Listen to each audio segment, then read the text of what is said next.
Hi guys, this clip I want to share with you is important on so many levels. So first, a bit of context.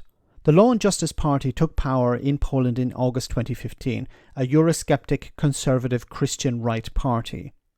During their time in power, they promoted the Catholic Church and its teachings on issues like abortion and homosexuality.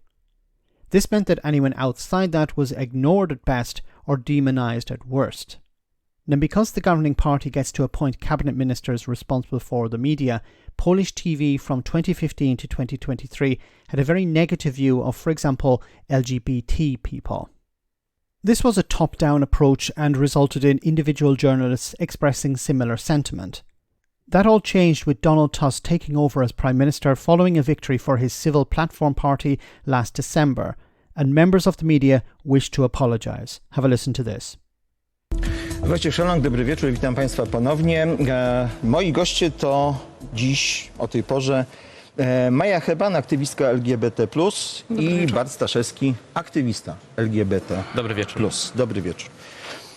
Ale zanim zaczniemy rozmowę, to wydaje mi się, że powinny paść 3 zdania. Przez długie lata w Polsce pod adresem wielu osób padały haniebne słowa, tylko dlatego, że osoby te postanowiły same decydować o tym, za kogo się uważają i kogo kochają.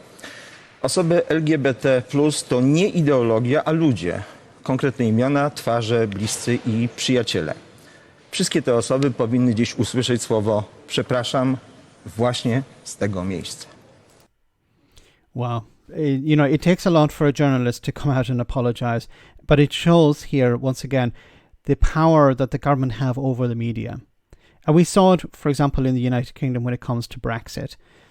The BBC for many years would refuse to talk about Brexit, refuse to criticise Brexit, refuse to, in a sense, include stories that were critical of Brexit, even when people were interviewed. When they mentioned Brexit, part of the clip, that part of that interview was removed for some reason.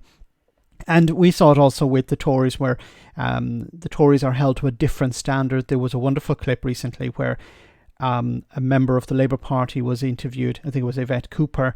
And at the end of the interview, Laura Kuenssberg on her BBC show said, well, there's, people will disagree with you on that. And then Kemi Badenoch was interviewed and she said, well, we can talk more about this. We could talk all day about this. So the approach to the Tories and the approach to the Labour Party were completely different. And of course, you should be holding the Tories to a higher standard because they're the ones in power. So this clip here, I think, perfectly demonstrates how individual journalists, maybe in fear of losing their job, will toe the government line. They will do as they're told. And it's dangerous because the public rely on the media, be it state media or private media, for their information, to understand what's going on in the world. Perhaps this journalist wanted to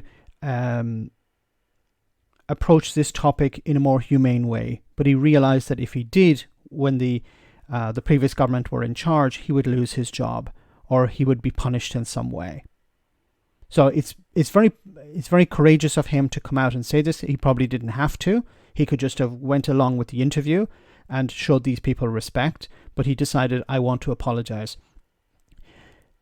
It's good that these things are happening in Poland. When the Law and Justice Party were in charge, they treated minorities in a very negative way. And of course, they treated women in a very negative way. So I think these things are changing, and it shows that, once again, that the media have a responsibility to the public, and when are being forced to toe the party line, should resist. Let me know in the comment section, guys, what you think. As always, your comments are greatly appreciated. Thanks a lot.